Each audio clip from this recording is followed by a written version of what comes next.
Hi friends, welcome back to perfect recipe. పుదీనా పచ్చడి ఎలా తయారు చేయాలో చూద్దాం. కళాయి హీట్ అయిన తర్వాత 4-5 స్పూన్లు ఆయిల్ వేసుకోవాలి.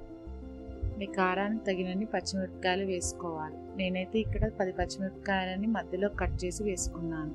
పచ్చిమిర్చి బాగా వేగిన తర్వాత ఒక ఉల్లిగడ్డని ముక్కలుగా కట్ చేసి వేసుకోవాలి.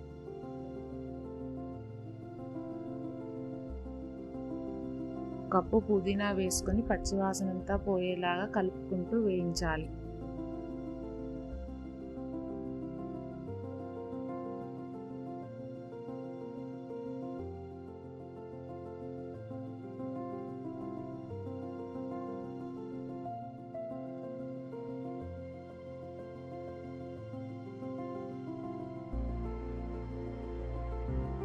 ఒక టమాటాని ముక్కలుగా కట్ చేసి వేసుకోవాలి.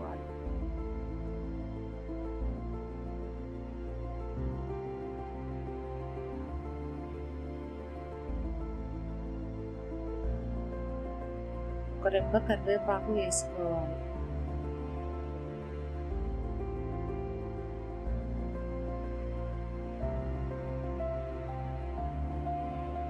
ఒక టీ స్పూన్ జీలకర్ర వేసుకొని టమాటాలు మెత్తబడేదాకా ఉడికించుకోవాలి.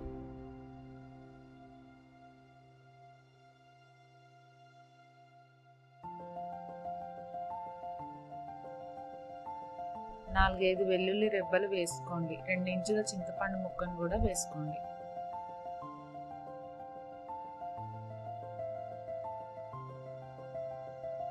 కొత్తిమీర వేసుకొని కలుపుకోండి.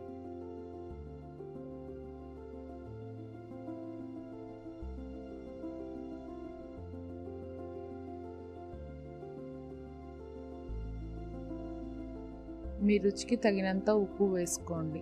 చల్లారిన తర్వాత మిక్సీ జార్లో వేసుకొని గ్రైండ్ చేసుకోండి. నోరూరించే పుదీనా పచ్చడి ready. Please like, share and subscribe. మీకు లేటెస్ట్ అప్డేట్స్ రావాలంటే బెల్ ఐకాన్ని యాక్టివేట్ చేసుకోండి.